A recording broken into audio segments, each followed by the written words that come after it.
You ask Tiger to solve. This deals with linear equations with one unknown. The final result is p equals 3. Let's solve it step by step. Simplify the expression. Expand the parentheses. Simplify the arithmetic. Group like terms. Multiply the coefficients. Group all constants on the right side of the equation. Subtract 20 from both sides. Group like terms.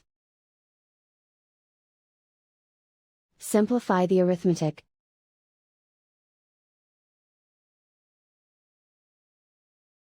Isolate the p.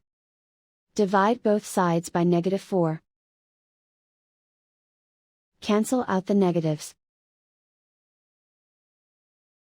Simplify the fraction. Cancel out the negatives. Find the greatest common factor of the numerator and denominator.